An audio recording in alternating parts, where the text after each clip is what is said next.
très heureux de me retrouver encore chez vous ce soir pour vous présenter un document très important. Vous savez, nous parlons tout le temps de la fin de temps. Jésus revient bientôt. Jésus reviendra aujourd'hui ou demain. On ne le sait pas. Mais qu'est-ce que nous prêchons? Qu'est-ce que nous disons aux enfants de Dieu? Et ce que nous leur disons, les comprennent-ils ou pas? C'est pour cela, aujourd'hui, je reçois deux bouches autorisées. Un couple qui sert l'Éternel depuis plus d'une décennie. Ils ont commencé trop jeunes. Arrivés à Paris, ils se sont dit que non, ils devaient me rencontrer pour qu'on puisse faire cet élément pour vous réveiller. Il faut qu'on se réveille parce que nous dormons. Faudrait-il qu'on puisse continuer à vivre dans cette distraction ou qu'on puisse comprendre comment est-ce qu'il faudrait faire pour se préparer pour le retour du Christ qui est imminent? Et comment faire pour garder la foi? C'est pour cela que ces deux bouches autorisées vont vous parler ce soir, vont vous interpeller.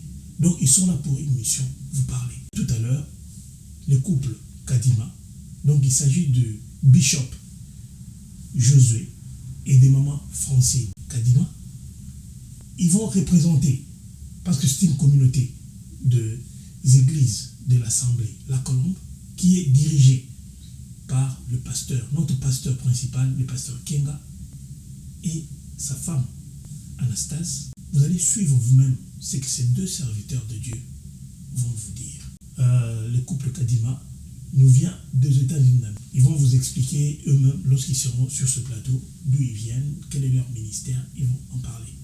Et vous allez comprendre qu'est-ce qu'ils voudraient vous dire. Je laisse la place à ces couples. Je serai peut-être derrière la caméra quelque part pour leur poser des questions. Et vous allez suivre ce qu'ils sont en train de dire. Et on se retrouvera à la fin pour clore notre émission. Bonjour Géry. Moi c'est le bishop Josué Kadima. Je suis serviteur de Dieu. Par la grâce de Dieu, nous servons le Seigneur un peu bout de temps. Et je suis marié, je suis à côté de mon épouse, maman Francine, qui est aussi pasteur, qui est aussi appelée par le Seigneur.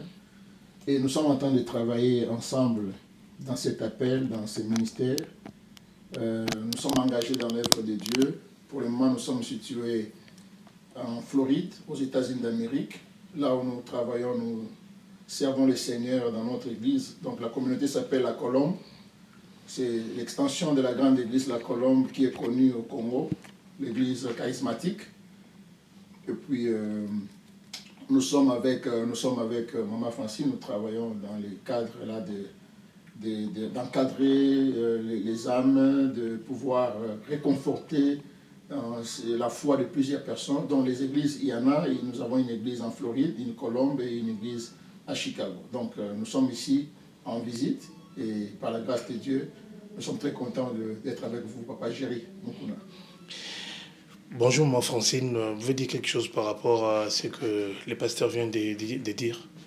Bonjour, Papa Géry. Effectivement, nous travaillons pour le Seigneur aux États-Unis.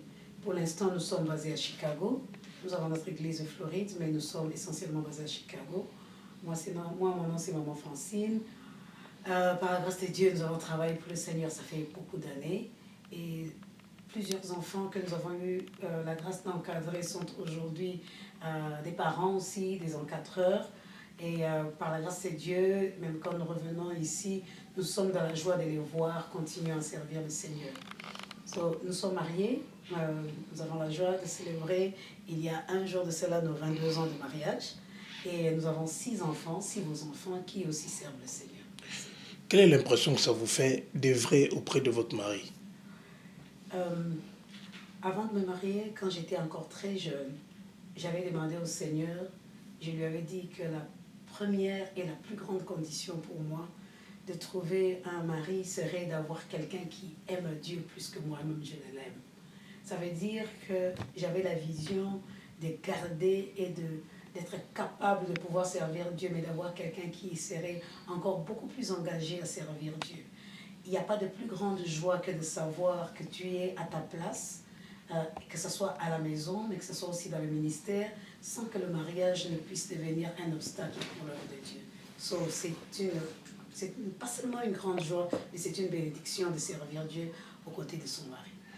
Pasteur, la même question. Qu'est-ce que vous ressentez lorsque vous faites votre ministère avec une femme qui vous aime et qui vous porte dans son cœur et qui porte votre ministère vers le haut? Effectivement, je bénis Dieu parce que nous avons la grâce de servir Dieu en cherchant à détecter aussi la grâce d'autres personnes. Il y a des personnes qui sont appelées par Dieu et dans notre appel, dans notre mission, nous avons comme fardeau de pouvoir propulser les autres. C'est-à-dire en me mariant, en retrouvant ma femme, j'ai d'abord décelé en elle un appel. Donc j'ai compris que j'avais les rôles là de l'aider aussi à atteindre son niveau, à servir l'Éternel à mes côtés, parce que j'ai décelé en elle cet appel, parce qu'elle est pasteur, elle est d'ailleurs consacrée aussi comme moi. Donc nous sommes en train de travailler parce que ça fait vraiment une certaine complicité dans l'œuvre de Dieu. Depuis qu'on a commencé, je me rends compte qu'il est vraiment important d'avoir une femme qui sert Dieu, qui connaît Dieu, qui est servante de l'Éternel, parce que ça vous permettra de mieux servir. Et si éventuellement qu'il y a des petits soucis, en tant que servante de Dieu, elle saura comment remédier à cela et trouver une solution. Pourriez-vous d'abord nous donner une définition de la fin des temps? Comment vous concevez cela? Qu'est-ce que vous me dites par rapport à la fin des temps? Tous ces signes que nous voyons à travers le monde démontrent, parce que même le Seigneur lui-même l'avait déjà prédit, qu'il y aura des temps difficiles. Et lorsque vous allez remarquer, vous comprendrez que nous sommes vraiment pendant ces temps-là difficiles. Et j'aimerais répondre par rapport à cela en lisant la parole de Dieu, parce que tout est prévu.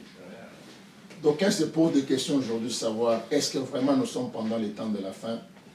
Depuis que nos pères nous ont parlé du temps de la fin, est-ce que c'est réellement les temps de la fin? Mais j'aimerais dire à tous ceux qui nous suivent que réellement nous tendons vers ces temps de la fin. C'est-à-dire, le retour du Seigneur est imminent et il va falloir que les enfants de Dieu puissent s'en rendre compte. Parce que quand nous lisons la parole de Dieu, je suis dans 2 Pierre au chapitre 3e, je vais aller un peu vite, je prends à partir du verset 1er, 2 Pierre 3 au 1er. Voici déjà, bien-aimé, la seconde lettre que je vous écris. Dans l'une et dans l'autre, je cherche à éveiller par des avertissements votre saine intelligence, afin que vous vous souveniez des choses annoncées d'avance par les saints prophètes et du commandement du Seigneur et Sauveur enseigné par vos apôtres. Sachant avant tout que les derniers jours, il y viendra des moqueurs avec leurs railleries, marchant selon leurs propres convoitises et disant, écoutez bien, les moqueurs qui seront en train de dire où est la promesse de son avènement. C'est la question que les uns et les autres se posent aujourd'hui. Car depuis que les pères sont morts, tout demeure comme dès le commencement de la création. Ils veulent ignorer en effet que des cieux existèrent autrefois par la parole de Dieu, de même qu'une terre tirée de l'eau est formée au moyen de l'eau. Alors quand je prends le verset, le verset 9e, on dit « Le Seigneur ne tarde pas dans l'accomplissement de la promesse comme quelques-uns le croient, mais il use de patience envers vous, ne voulant pas qu'aucun périsse, mais voulant que tous parviennent à la repentance. Le jour du Seigneur viendra comme un voleur. En ce jour, les cieux passeront avec fracas, les éléments embrassés se dissoudront et la terre avec les œuvres qu'elle renferme sera consumée. » Donc là, ce sont des événements, des signes précurseurs qui démontrent que nous sommes réellement pendant les temps de la fin. On peut les revoir par plusieurs événements qui nous arrivent. Il y a des faits par-ci par-là. Nous venons des États-Unis, nous venons tous d'assister à cet incendie qui est venu de nulle part, qui démontre aussi que, attention, nous sommes en train d'aller vers la fin. La fin économique règne actuellement, surtout à l'Occident ici. Il y a des choses compliquées qui se font. Nous regardons comment aujourd'hui les gens quittent la volonté de Dieu. Les gens sont en train de perdre la foi. Les gens sont en train de suivre l'argent. Les gens sont en train de s'entretuer. Il y a des guerres partout en Afrique et partout. Je pense que c'est vraiment ce que le Seigneur nous a dit dans Matthieu 24. Quand on aura le temps, on va y revenir. Donc nous sommes vraiment pendant les temps de la fin. Je voudrais absolument ajouter à ce que le pasteur dit par rapport à l'accomplissement des temps et que nous sommes vers les temps de la fin, parce que si vous prenez toutes les prophéties qui ont été déclarées, qui ont été dites dans la Bible, vous allez voir que toutes les grandes prophéties se sont accomplies. Exactement. Nous sommes arrivés à un niveau où, après qu'Israël ait perdu sa terre, vous retrouvez qu'Israël est revenu et a récupéré sa terre. La dernière prophétie qui ne s'est pas encore réalisée, c'est la prophétie de l'enlèvement. Mais voilà maintenant les signes précurseurs, comme le pasteur disait. Il dit les temps seront difficiles. Il y a une chose qui caractérise les temps difficiles, c'est que la Bible dit que vous entendrez parler des calamités, vous entendrez parler des famines, vous entendrez parler des guerres, vous entendrez parler des bruits des guerres. Je ne pense pas qu'en ce moment-ci, il manque de calamités, il manque de famines, il manque de guerres et il manque de bruits de guerre. Toutes ces choses sont en train de s'accomplir comme des signes précurseurs que Jésus-Christ va bientôt revenir. Nous ne devons pas être sans ignorer que tout ce que Dieu a dit, il l'accomplit toujours. Il nous a donné ces signes pour que lorsque nous verrons ces choses, que nous puissions nous souvenir qu'il nous avait déjà prévenus. Alors, soyons conscients que ces temps-ci, par rapport aux signes extérieurs, c'est ce que nous voyons, par rapport aux signes humains, la Bible dit que les hommes seront des fanfarons. Les hommes vont aimer l'argent plus que Dieu. Les gens deviendront rebelles même à leurs parents. Et toutes ces choses, nous les voyons égoïstes. Et toutes ces choses, nous les voyons dans les valeurs qui sont perdues dans la société. Toutes les valeurs qui faisaient la force de la société ont été totalement renversées. Et la Bible encore, de comparer la terre en ce moment-là à Sodome et Gomorrhe, nous regardons comment est-ce que le mal s'est institué en vérité et s'est institué en système dans le monde. Alors pour celui qui est intelligent, pour celui qui sait lire la Bible, pour celui qui est chrétien, il comprend que Dieu ne ment jamais. Quand il l'a dit, il va l'accomplir. Nous sommes à la fin. Encore une fois, très heureux de vous recevoir sur Paris. Merci. Parce que vous avez traversé l'océan pour arriver jusqu'ici à Paris. Merci. Et je pense que les Parisiens sont bénis de votre présence. Amen. Bishop, nous sommes arrivés à la fin, comme vous venez de le dire. Comment se fait-il que vous qui nous enseignez, mais vous vous comportez comme si cela n'arriverait pas aujourd'hui? Vous ne vous rendez pas compte que vos enseignements doivent non seulement vous interpeller, mais interpeller aussi les peuples de Dieu. Mais regardez comment est-ce que vous-même vous vous comportez. Il faut donner un message qu'il faut aux enfants de Dieu, le message de l'heure, le message, parce que comme nous venons de le dire, il y revient bientôt. Mais tout ce que nous vivons, c'est ce que lui-même avait déjà prédit. Et dans les premiers versets là où j'ai donné, dans 2 Pierre, la Bible dit que l'Éternel attend, parce qu'il veut que les gens parviennent à la repentance. Et la repentance, c'est quoi? C'est ça la véritable foi. Parce que beaucoup de gens ont fait faillite quant à la foi, et ils se sont, disons, donnés à des choses éphémères, des choses de ce monde. C'est là où nous sommes en train d'interpeller les uns les autres, et les serviteurs, et ceux qui se promènent avec des Bibles sous les aisselles, ils doivent savoir qu'il est temps d'être un vrai chrétien. Il faut retourner à la parole de Dieu. Et ça me permet de lire encore un autre verset. Si nous regardons dans Matthieu 24, verset 5, le Seigneur a dit, « Car plusieurs viendront sous mon nom en disant, c'est moi qui suis le Christ, et ils séduiront beaucoup de gens. Vous entendrez parler de guerre et de bruits de guerre. Gardez-vous d'être troublés, car il faut que ces choses arrivent. » Vous comprenez? Donc ces choses-là doivent arriver, comme nous étions en train de le dire. La Bible a bien précisé, ça ne sera pas encore la fin. Parce que le jour, ce jour-là, de l'arrivée du Seigneur, il viendra comme un voleur. Il ne le dira à personne. Lui-même, il a dit, ni mon Père, il n'y a que le Père. Même moi, je ne connais pas ce jour-là. Il n'y a que mon Père. Maintenant, quand nous voyons des signes, nous devons maintenant rentrer dans la parole de Dieu pour dire aux enfants de Dieu. C'était comme à l'époque, comme dit la Bible, c'était comme à l'époque de Noé.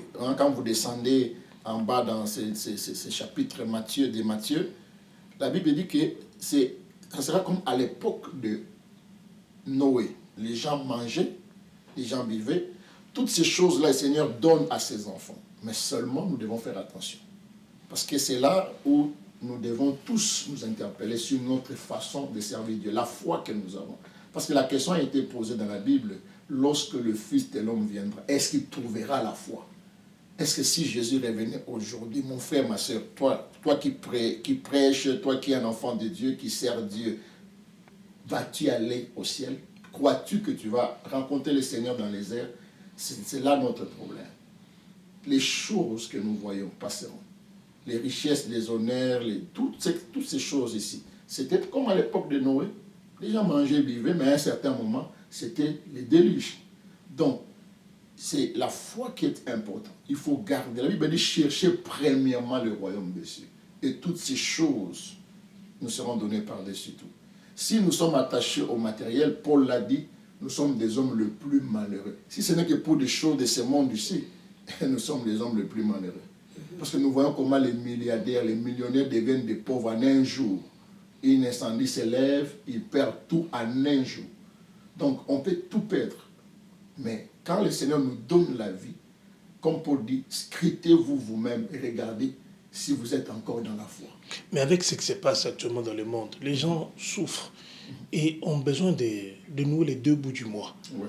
Comment est-ce qu'ils peuvent garder la foi, pasteur? Oui, mais la foi, ce n'est pas simplement quand on mange bien. Les gens souffrent, ils n'en peuvent plus, ils sont tentés de faire le mal. Mais quand les gens souffrent, il y a un Dieu aussi qui fait cesser la souffrance. Nous voyons Dieu bénir ses enfants. Nous voyons Dieu nourrir les oiseaux du ciel. Il est le même Dieu. Un jour, les disciples ont dit au Seigneur, nous avons tout laissé, nous avons tout quitté, nous t'avons suivi, qu'est-ce que nous allons avoir? Dieu protège ses enfants. Dieu bénit ses enfants. Dieu ouvre les portes. Dieu nourrit même ses enfants. Vous voyez? Dieu le fait. Mais seulement une chose que nous devons savoir, c'est que ces choses ne peuvent pas nous entraîner. Parce que la Bible dit, n'aimons point le monde, ni les choses qui sont dans le monde. Mais quand on fait confiance en Dieu, quand on cherche Dieu, Dieu ne va pas vous laisser. Il va ouvrir des portes, il va vous bénir, il ne va pas vous laisser mourir de faim. Et la souffrance devant Dieu n'est pas éternelle.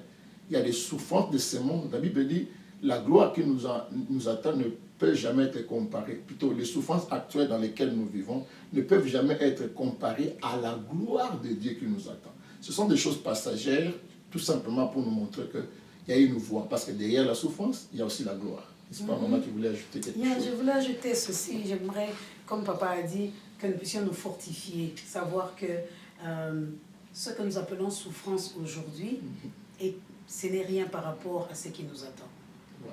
Si vous regardez de la façon dont les apôtres sont morts, on aurait cru que Dieu n'était pas avec eux. Et pourtant, la Bible dit, ce sont des gens qui ont bouleversé le monde.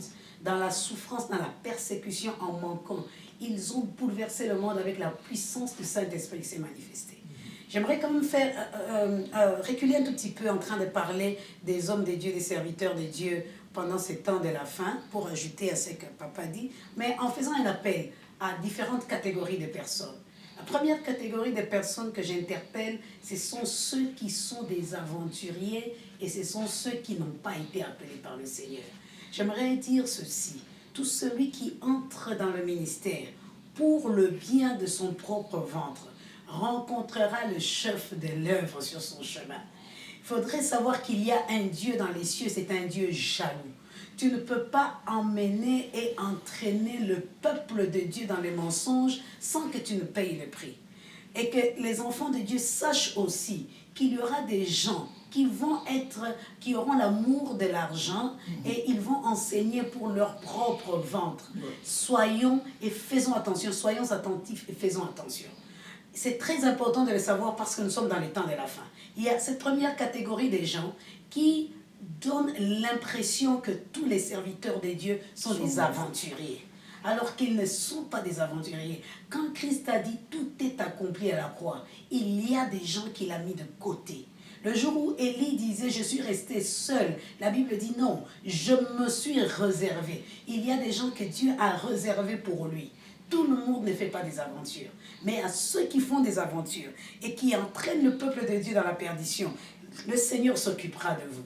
Le deuxième appel que j'aimerais faire, c'est à ceux qui ont été appelés, mais qui en regardant ce qui se passe, ils sont découragés ou bien ils sont distraits. J'en appelle maintenant à la flamme qui est en vous, que nous puissions nous réveiller, que nous fassions notre travail. Notre travail, c'est de nous assurer que les âmes aillent au ciel. Notre travail, c'est de ne pas savoir comment nous souffrons. Notre travail, c'est de ne pas regarder ce que nous manquons aujourd'hui. Notre travail, c'est de veiller sur la vie de chacune de ces âmes. At the end of the day, le Seigneur te demandera la vie de chacune de ces âmes. Quand le Seigneur t'a établi berger, il a établi Pierre comme berger. Il lui dit, Pierre, m'aimes-tu? Paie mes brebis. La preuve que nous aimons le Seigneur en tant que berger, c'est de paître les brebis. Ça, c'est le deuxième appel que je fais. Je demande aux serviteurs de Dieu maintenant, nous appelons à la conscience des serviteurs de Dieu pour dire, nous sommes dans les temps de la fin, ne soyons pas distraits. Les diables est en train d'accélérer, nous aussi, nous avons la puissance du Saint-Esprit, nous devons accélérer. Quand Dieu appelle, vous savez, quand Dieu a appelé Moïse, la Bible dit qu'il a vu un buisson ardent qui était tout en feu et qui démontrait la puissance de Dieu. Lorsque Moïse voulait se retourner pour voir, Dieu a dit, hey, écoute, ôte les sandales de tes pieds, parce que les lieux dans lesquels tu te retrouves étaient un lieu saint. Lorsque nous nous tenons dans l'œuvre de Dieu, là j'interpelle tout le monde. Bien aimé, il faut faire attention. L'œuvre de Dieu est sacrée. Dieu s'est réservé ses enfants qui ont gardé la foi et pour qui le Seigneur reviendra pour récupérer. Alors, n'allez pas faire du mélange dans le travail, dans le privilège que Dieu vous a donné. Vous n'êtes qu'un simple gérant, donnez la parole et ne forcez rien, n'inventez rien. Parce que quand nous sommes pendant le temps de la fin, nous appelons tout le monde à la repentance. Qui que vous soyez, bien aimé, c'est le temps de remettre votre vie en ordre. Parce que notre Dieu est saint. Il a dit à Moïse, les lieux dans lesquels tu es. Donc la mission pour laquelle je t'ai appelé est une grande mission et tu ne peux pas la faire sans être sanctifié, sans être purifié. Donc c'est ça l'interpellation. Et puis je vais ajouter une chose pour dire que Dieu n'a pas créé l'enfer pour les êtres humains, pour les humains. L'enfer n'a jamais été créé pour toi. Mais si tu ne fais pas attention, tu iras en enfer à cause du fait que tu as suivi de faux enseignements, tu as quitté la voie du salut, tu as quitté la simplicité de l'évangile parce que tu veux satisfaire tes propres besoins. Donc ça, c'est une interpellation pour nous tous. Maman pasteur, le combat, le bon combat selon vous, c'est lequel? La Bible dit, Paul dit, j'ai combattu le bon combat, j'ai achevé la course, j'ai gardé la foi. En réalité, le vrai combat, c'est d'être capable de garder la foi. Le combat de la foi. C'est le combat de la foi lorsque tu vas te retrouver avec les ennemis de la foi, lorsque tu vas te retrouver avec les réalités de la vie, lorsque tu vas te retrouver avec les réalités du monde. Ces choses qui vont combattre ta foi, qui voudront te décourager, qui voudront te demander d'abandonner. Ces choses qui voudront diluer ta foi. Vous savez, beaucoup de gens n'ont pas perdu la foi, mais ils ont dilué leur foi. Leur foi, elle est dans un état comatique. Nous ne savons pas, elle n'est pas morte, mais elle n'est pas vivante. Elle n'a pas des œuvres, s'il faut le dire. En ce moment-là, le vrai combat que nous avons, c'est de maintenir cette foi-là, malgré le fait que le monde nous réclame. Quand tu te réveilles que tu n'as pas mangé, quand tu te réveilles que les choses sont difficiles, être capable de dire, Seigneur, je te fais confiance. Ma vie, je l'ai placée en toi et je ne trahirai pas ta race. C'est le vrai combat de la foi. C'est le vrai combat de la vie. Nous sommes appelés à mener ce combat et à le gagner. Et la foi dont nous parlons, c'est un mode de vie de chaque jour. Quand on dit garde la foi, ce n'est pas des illusions, c'est fais confiance en l'Éternel. Malgré la souffrance, même quand tu n'as pas encore eu ce dont tu as besoin, mais tu démontres une certaine confiance, persévérance, un certain amour pour ton Dieu. Donc la foi doit être placée sur Christ. Quand nous regardons dans la Bible, dans Habakkuk, je crois, la Bible dit que le juste vivra par sa foi. La foi est un moyen qui te permet de vivre. C'est-à-dire quoi? C'est-à-dire que je crois en ces dieux, comme Job qui disait, quand bien même il me tuerait, moi je ne cesserai d'espérer en lui. Amen. La foi c'est quoi? C'est garder les fondamentaux, garder le message qui t'a été donné dans toute sa simplicité. Ne cherche pas à fabriquer les choses, ne cherche pas à fabriquer les miracles, ne cherche pas à tirer la galerie des gens, ne cherche pas à tirer la sympathie, ne cherche pas à tirer les applaudissements des hommes. Ce sont des choses éphémères. Maintenant c'est le temps d'être sérieux, de garder la foi dans la sainteté, dans la persévérance et dans l'amour pour le Seigneur. C'est comme cela que le Seigneur va nous faire beaucoup de bien par rapport à ça. par rapport aux appels que je faisais, j'avais interpellé deux catégories. Et la troisième catégorie que j'aimerais interpeller aujourd'hui, ce sont ceux-là qui ont en réalité l'appel de Dieu, mais qui hésitent. La Bible dit, levez les yeux, regardez la moisson qui a déjà blanchi. Il dit, la moisson est grande, mais il y a très peu les ouvriers. Nous sommes au moment où la moisson a réellement blanchi. Nous sommes arrivés au temps de la fin où c'est le temps de la récolte. C'est le temps où le Seigneur a besoin d'un maximum de ses serviteurs. Il y a beaucoup de gens qui ont déjà reçu l'appel de Dieu. Ils ont le fardeau de Dieu. Ils ont cette flamme-là en eux. Mais pour s'élever, commencer, ils se posent 1 million de questions. Ils se demandent par où ils vont commencer. Ils ne trouvent pas ni le cadre, ni la plateforme. J'aimerais dire à quelqu'un aujourd'hui, si le Seigneur a mis quelque chose en toi, c'est le temps de t'élever parce que nous sommes dans les temps de la fin. C'est le temps de servir Dieu. C'est le temps de faire ressortir cela. Que ceux qui ont l'appel, que ceux qui ont les dons, que ceux qui ont les ministères, nous sommes appelés à devenir une armée de Dieu. Ouais. Arrête de dormir, réveille-toi. Je sais que tu es chrétien. Je sais que tu vas à l'église, mais toi-même tu sais que Dieu t'a appelé à plus que cela. Et ne te laisse pas décourager par les réalités, qui nous entourent, par de faux messages, par de faux appelés de Dieu, parce Exactement. Que beaucoup ont été déçus. Il y a eu même des églises qui ont déçu certaines personnes, et cela a endurci les cœurs de plusieurs personnes qui ne savent pas continuer à faire confiance à Dieu en disant que non, voilà, tous sont des aventuriers, ça ne sert à rien de servir. Bien aimé, nous sommes pendant le temps de la fin. Dieu se forme toujours une armée, comme maman est en train de le dire. Nous voulons t'encourager. Tu as un appel. Dieu t'a appelé, tu peux t'élever et changer les choses. Amen. J'aimerais dire aux enfants de Dieu que l'ennemi nous présente les difficultés comme une montagne que nous ne pouvons pas surmonter. Il faudrait savoir que Christ a vécu sur la terre pour qu'il nous rende capables de surmonter tout ce qui est sur la terre. En réalité, c'est possible de garder la foi, que rien ne te décourage. Un jour à la fois, par le Saint-Esprit, tu te réveilleras le matin, tu dormiras le soir, tu seras toujours chrétien. Le jour suivant, tu te réveilleras, tu dormiras encore, tu seras encore chrétien.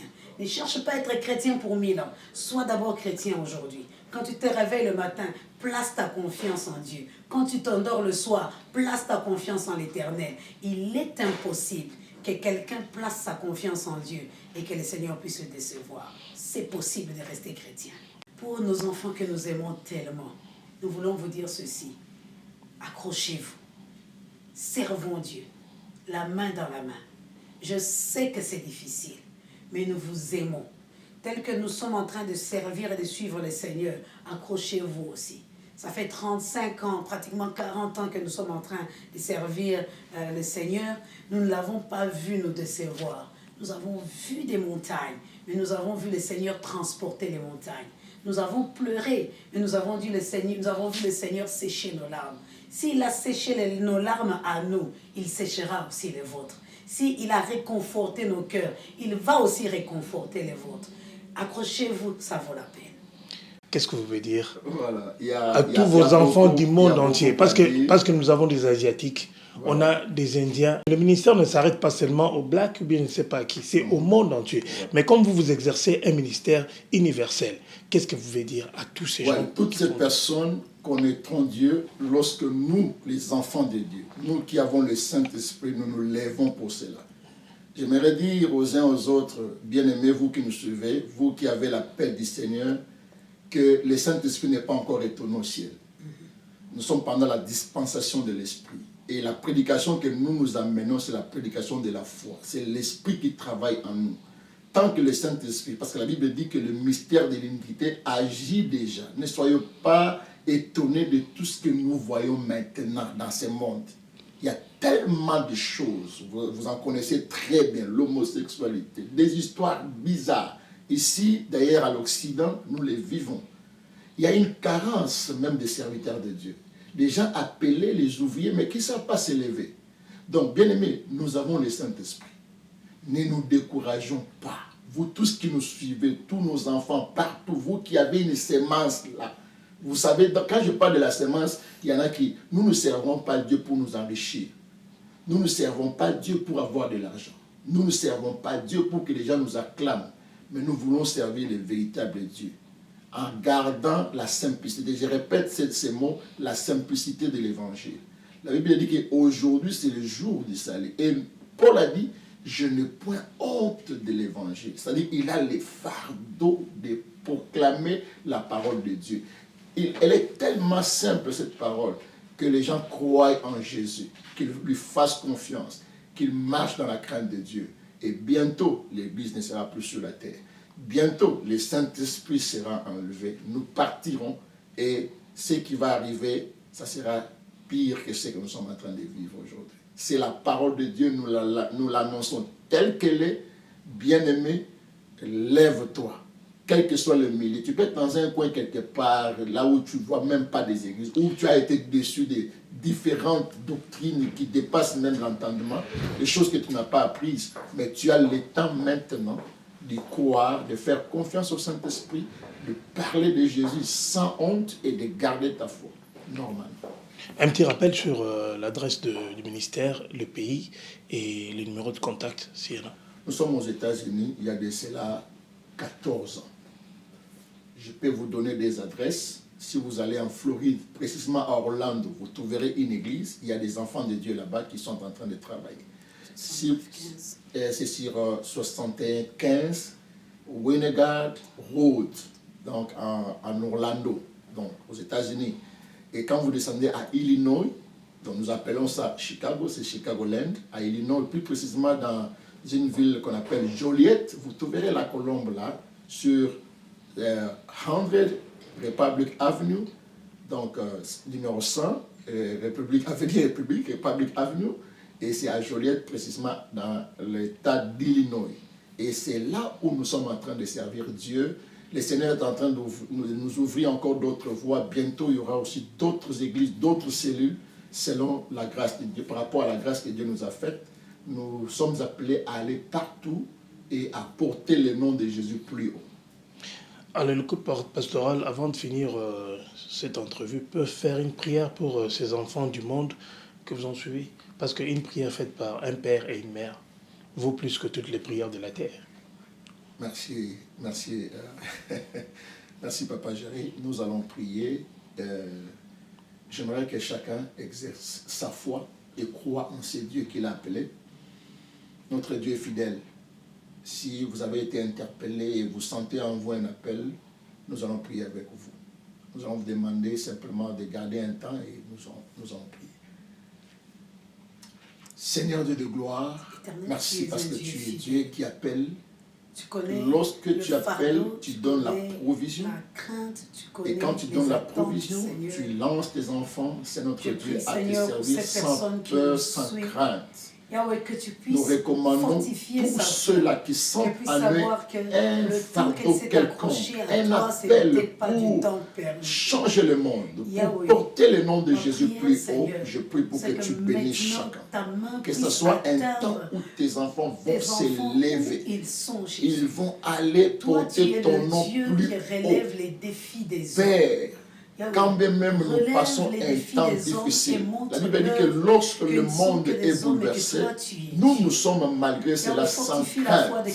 Que le Saint-Esprit puisse allumer le feu du réveil dans nos cœurs. Que tes enfants se lèvent comme une armée et qu'ils te servent. Que tout celui qui retournera auprès de toi, Seigneur, que tu puisses l'accueillir. Je sais que tu es le Dieu qui sait se faire entendre. Pour ta grâce, pour ta bonté, permets, Seigneur, que dans lesquels tes enfants se retrouvent. Seigneur. Nous te rendons grâce. Nous déclarons ta bénédiction. Tout pour ta gloire. Bénis tes enfants au nom de Jésus. Amen. Amen. Soyez bénis. Chers amis, chers frères et sœurs, vous venez de suivre cette intervention combien précieuse. Donc moi je peux dire que c'est tellement important de suivre ce document. C'est tellement important de comprendre ce que ces couples viennent de nous dire. Je pense qu'après ce qu'ils nous ont dit, nous allons comprendre c'est quoi garder la foi. Nous allons comprendre c'est quoi la fin de temps. Parce que tout est dit, tout est là. Que faudrait-il encore qu'on puisse nous faire voir? Alors, c'est apprendre ou à laisser. C'est apprendre ou à laisser. C'était Jerry Mukuna qui vous a présenté votre émission L'heure de la fin avec le couple Kadima. Nous nous retrouvons prochainement pour une autre émission. Je pense que même s'ils ne sont pas là, ben on pourra faire de duplex et vous suivrez certains enseignements que vous avez ratés et vous verrez même certains cultes qu'ils font aux États-Unis. Donc nous nous retrouvons prochainement pour un autre numéro de votre émission, l'heure de la fin. Donc l'heure de la fin de temps.